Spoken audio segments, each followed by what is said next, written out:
নমস্কার। আজকে আমরা বিয়ে নিয়ে আলোচনা করব। দেখুন, আগেরবার আমি বলেছিলাম প্রেমের ব্যাপারে। ফিফথ হাউস থেকে আমরা প্রেমের বিচার করে থাকি। আমরা কিন্তু বিবাহের বিচার করে থাকি সপ্তম ভাব থেকে। একটা মানুষের বা কোনো জাতক বা জাতিকার হরোস্কোপ চার্টে যদি আমরা দেখি যে পঞ্চম ভাবের সঙ্গে সপ্তম ভাবের একটা খুব স্ট্রং কানেকশন আছে, তার মানে বুঝতে হবে সেটা কিন্তু প্রেম করে বিয়ে হবে। এবারে পঞ্চম ভাবের সঙ্গে সপ্তম ভাবের যদি কোনো রকম স্ট্রং কানেকশন না থাকে, তাহলে কিন্তু কোথাও না কোথাও গিয়ে সেই প্রেমের মধ্যে একটা প্রবলেম তৈরি হয় এবং সেই প্রবলেমের ওপর ভিত্তি করে মানে ব্যাপারটা আরও ছড়ায় এবং বিয়েটা হয় না। দেখুন, সপ্তম ভাব হচ্ছে যুদ্ধের জায়গা, স্ট্রাগলের জায়গা। মানে আপনি কতটা সংগ্রাম করছেন, আপনি কতটা ফাইট করছেন, সেভেন্থ হাউস কিন্তু বলে দেবে। কেন? আপনি কে? আপনি তো লগ্ন। লগ্ন মানে স্বয়ং আপনি নিজে। লগ্নের সপ্তম ভাব মানে ঠিক 180 ডিগ্রি উল্টো দিকে। সেটা হচ্ছে আপনার অপোনেন্ট। তো সেখান থেকে কিন্তু আমরা এই যুদ্ধ বা এই ফাইট এই ব্যাপারটা কিন্তু বিচার করে থাকি। তো বিয়ে মানে কি? বিয়ে মানে একটা অনেক বড় জার্নি, একটা রেসপন্সিবিলিটি। এবারে বিয়েতে যেরকম ভালো আছে, মন্দ আছে। প্রত্যেকের যে বিয়ে বা বিবাহ সুন্দরভাবে হবে বা বিয়ে হয়ে যাওয়ার পরবর্তীকালের জীবনটা খুব ভালো রকমভাবে কাটবে তা তো নয়। অনেকের ভালো হয়, অনেকের মন্দ, অনেকের মোটামুটি। কেউ মেনে নেয়, কেউ মেনে নেয় না, তাই না? তো বিয়ে একটা আমাদের জীবনে খুবই গুরুত্বপূর্ণ একটি বিষয়। এবং জ্যোতিষশাস্ত্র কি বলছে দেখুন, সপ্তম ভাবে যদি কোনো মানুষের হরোস্কোপ চার্টে আমরা দেখতে পাই আহ, শনির অবস্থান, দেখবেন বিয়ে হতে চাইবে না। ধরুন সপ্তম ভাবে কেন বিয়ে হতে চাইবে না? তার কারণ শনি হচ্ছে একটা লেট মুভিং প্ল্যানেট, অত্যন্ত ধীর গতিতে চলমান একটি গ্রহ। যেই গ্রহ একটি ঘর বা একটি রাশি 30 ডিগ্রি পরিবর্তন করতে সময় নেয় 2.5 বছর। তাহলে সেই স্লো মুভিং প্ল্যানেট যদি কোনো মানুষের সপ্তমভাবে অবস্থান করে গিয়ে থাকে, তাহলে বিবাহতে অনেক ডিলে, অনেক দেরি করে বিয়েটা হবে। বা দেখা যায় 45 বছর 46 বছরে এসে সে বিয়েটা করছে, বা দেখা গেল সে বিয়েটাই হলো না। এবারে শনি কার নক্ষত্রে অবস্থান করছে, নক্ষত্রের চরণ কি, সেগুলো তো পরবর্তীকালের বিষয়। কিন্তু শনির অবস্থান থাকলে কিন্তু বিয়ে হতে চায় না। ধরুন কোনো মানুষের সপ্তম ভাবে মঙ্গল বসে আছে, তার মানে কি হলো? ভৌমযোগ, মানে ভৌম দোষ, মাঙ্গলিক যোগ, এগুলো মানে এটা তৈরি হলো। তা কোনো মানুষের সপ্তম ভাবে মঙ্গল থাকলে মাঙ্গলিক যোগ ডেফিনেটলি আমরা সবাই কম বেশি জানি। তাহলে মাঙ্গলিক যোগ কি করে? মাঙ্গলিক যোগ যেটা করে, বিয়ে হতে দেয় না, বা বিয়ে বা মানে বিয়েতে অনেকটা দেরি করিয়ে দেয়।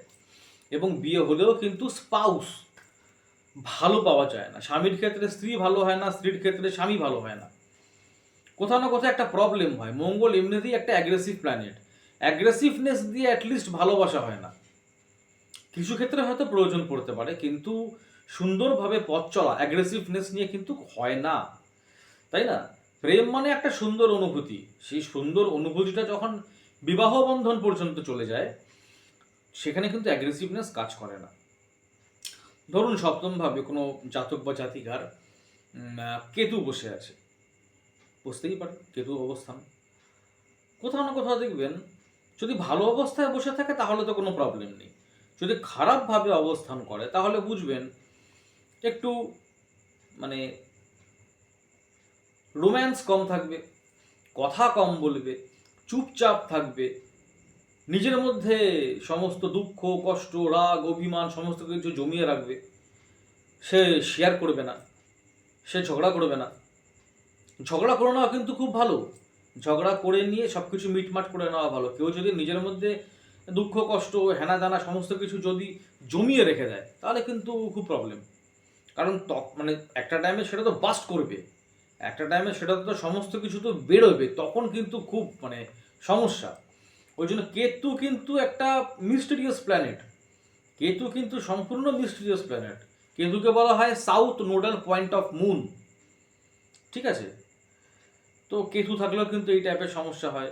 চন্দ্র বা শুক্র থাকলে কিন্তু বিবাহিত জীবন ভালো হয়। চন্দ্র কিন্তু যদি কোনো মানুষের ছকের সপ্তমভাবে অবস্থান করে, সেটা যদি কর্কট রাশি হয়, সেটা যদি বৃষ রাশি হয়, তাহলে কিন্তু বিয়ে তাড়াতাড়ি হয়ে যাবে। কারণ চন্দ্র কিন্তু বিয়েটা তাড়াতাড়ি দেয়, অনেকটা ফাস্ট দেয়, খুব কম বয়সে বিয়ে দিয়ে দেয়। যদি শুক্র থাকে সপ্তমভাবে, যদি সেটা তুলা রাশি হয়, যদি সেটা আপনার মীন রাশি হয়, বৃষ রাশি হয়, তাহলে কিন্তু সুন্দর বিবাহিত জীবন, একদম কোনো সমস্যা নেই, কোনো চাপ নেই, একদম স্মুথ লাইফ, কোথাও কোনো প্রবলেম নেই। শুক্র একটা সুন্দর জীবন দেয়। শুক্র হচ্ছে মূলত বিয়ের প্ল্যানেট, প্রেমের প্ল্যানেট, বিবাহিত জীবনের প্ল্যানেট, সংসারের প্ল্যানেট। সুন্দরভাবে জীবনযাপন এগিয়ে নিয়ে যাওয়ার গ্রহ হচ্ছে শুক্র।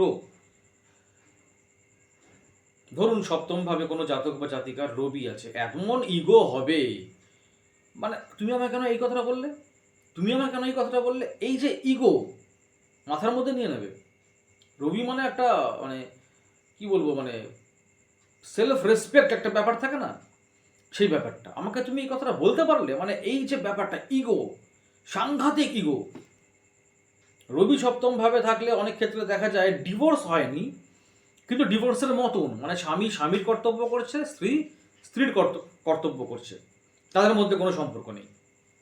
তো এক একটা গ্রহের এক এক রকমের ভূমিকা। তো ওই জন্য আমি সবসময় বলি যে কোথাও না কোথাও জটক বিচার করে বিয়ে করাটা সব থেকে বুদ্ধিমানের কাজ। যাই হোক, ভিডিও আমি এখানেই শেষ করছি। যদি আপনাদের ভিডিও ভালো লেগে থাকে, ডেফিনেটলি লাইক, শেয়ার, সাবস্ক্রাইব করবেন এবং আপনাদের ভ্যালুয়েবল কমেন্টস দিয়ে যাবেন। নমস্কার।